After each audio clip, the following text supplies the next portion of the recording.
الحديث عن الفنان سعد لمجرد ما بدأ وعاد من جديد مع بدء محاكمته في باريس في التهمة التي وجهت إليه قبل سنوات بضرب شابة واغتصابها في غرفة فندق بعد حفلة له في العاصمة الفرنسية باريس. وصل لمجرد إلى قاعة المحكمة في باريس في اليوم الأول من المحاكمة التي تستمر حتى نهار الجمعة، وكانت برفقته المحامية الخاصة به، وأيضا كانت برفقته كذلك زوجته وديتا العلاقة التي تقف إلى جانبه وتدعمه في العموم. أيضا حضرت الشابة لورا برفقة محاميها.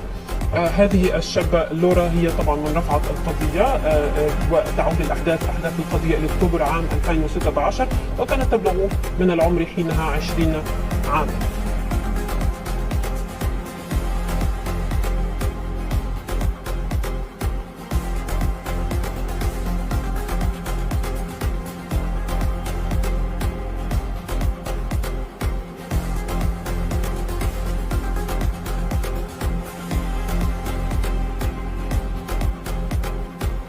في روايتها للقصة تقول لورا أنها لحقت بالفنان لمجرد مع 2 من أصدقائه إلى ملهى ليلي، وفي نهاية الأمسية وبعد شرب الكحول بعد شربهما كليهما الكحول وتعاطي الكوكايين، رافقت سعد لمجرد إلى فندقه في الشانزليزيه. وقتها اتهمته باغتصابها وضربها. وقالت لورا للمحققين الفنان سعد لمجرد وجه لكمة لها حين حاولت صدها، ثم اغتصبها بعد ذلك، فيما كانت تحاول هي دفعه وعضه وخدشه في محاولة للدفاع عن نفسها قبل أن يضربها مرة جديدة. وأوضحت أنها تمكنت من الإفلات منه، وأخبرته أنها ستتقدم بشكوى ضده. أما لمجرد الذي تسانده زوجته بشدة قال للمحكمة أنه يرفض مزاعم الاغتصاب والاعتداء، وأقر بأنه استخدم الكحول والمخدرات من حين لآخر في ذلك الوقت، لكنه توقف منذ ذلك الحين. بالنسبة للورا التي تتهم لمجرد بضربها واغتصابها، قال محاميها جان مارك إن موكلته قوية وعازمة على تحقيق العدالة لطالما انتظرتها ل6 سنوات.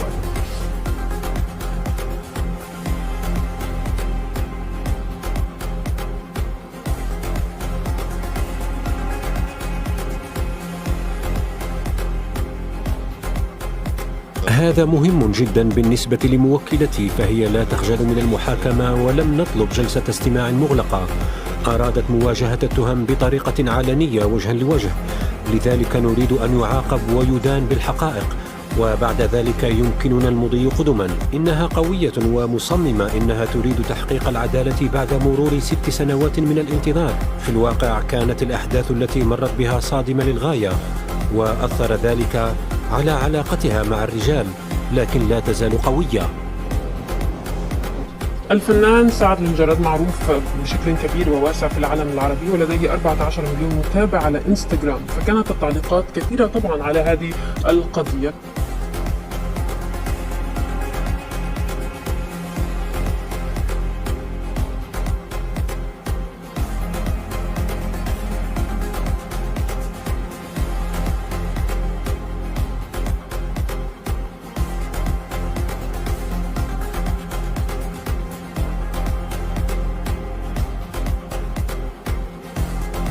القضية تقول هيا ارتكبت خطأ توجه الكلام له، وجب أن تحاسب عليه بالسجن لمدة لا تقل 20 سنة، وهي قليلة بالنسبة للأذى اللي سببته لهي البنية.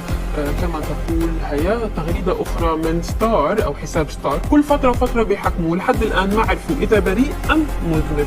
أما هيفا تقول هنا اليوم كنا راح نكون واقفين معك وراح ندعي لك من كل قلبنا لحتى يتيسر أمرك. راح طبعا في دعم، رسالة دعم لها، راح تكمل فرحتنا فيك وببراءتك اللي مؤمنين فيها من قبل ما يصدر الحكم. تذكر دائما انه عندك ناس بحبوك وبفرحوا لفرحك وبيزعلوا لزعلك وواقفين في ظهرك. تغريدة من زكريا هنا، يقول زكريا هذه الأجنبيات تمشي تنعس مع واحد بخطرها، ومن بعد ذلك تقول هكا اغتصبني باش تشوه السمعة دياله وتاخذ فلوس، وهذا الشيء وقع على مندي لاعب مانشستر سيتي السابق اللي اخذ البراءة.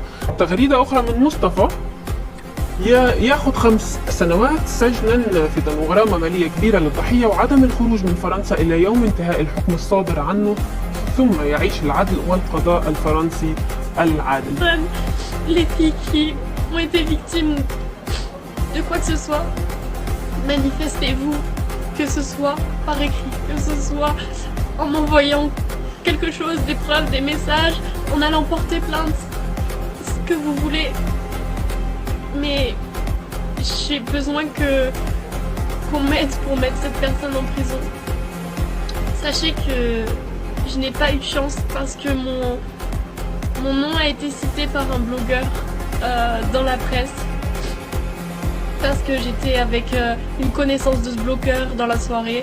Donc de suite, ça a fait un scandale autour de mon nom. Mais en France, vous êtes vraiment protégés. Personne ne pourra connaître votre identité si vous portez plainte. Même votre famille peut ne pas être au courant du fait que vous ayez porté plainte pour telle ou telle raison. Rien ne sera médiatisé. Vous n'aurez pas de menaces, vous n'aurez pas de journaux sur le dos, vous n'aurez pas tout ça. Vous serez vraiment protégés. J'ai juste besoin de vous. J'ai besoin qu'on se réunisse tous ensemble et qu'on mette derrière les barreaux parce qu'ils le méritent. C'est tout. C'est tout ce que j'avais à dire. L'adresse que je vais vous écrire, c'est la mienne. C'est la seule sur laquelle vous devez écrire. Voilà. Maintenant, j'ai dit ce que j'avais à dire et بغيتها كتسلم عليكم حتى هي وكتشكركم، وراه ما كرهتشكم كنتو كاملين معايا صافي.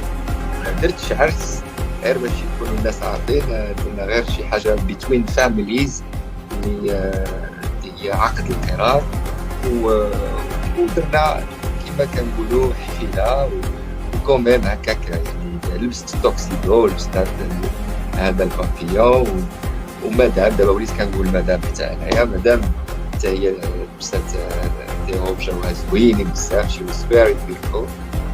ونحن ساعد حنعمل لك زفه في الميتافيرس. الله يحفظك. تطلع فكره حلوه. That would be interesting. لا That would be interesting. عرس بالميتافيرس. واو. الزفه واو. بس العرس عليك زفه عليك. بالميتافيرس.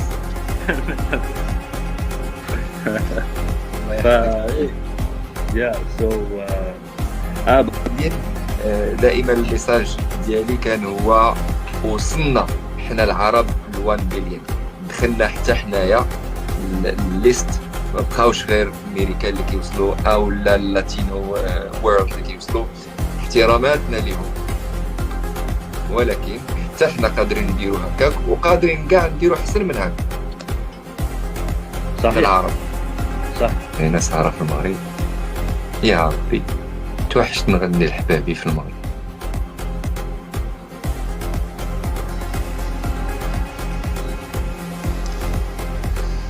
كنت مسلما ادعمنا بالإعجاب لنعرف عدد المسلمين في هذا المقطع، ولا تنسى أن تصلي على النبي محمد صلى الله عليه وسلم.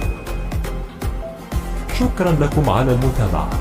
إذا أتممت هذا الفيديو فصل على محمد وعلى آل محمد صلى الله عليه وسلم، ولا تنسى دعم القناة بزر لايك والاشتراك في القناة لكي يصلك كل جديد. السلام عليكم ورحمة الله.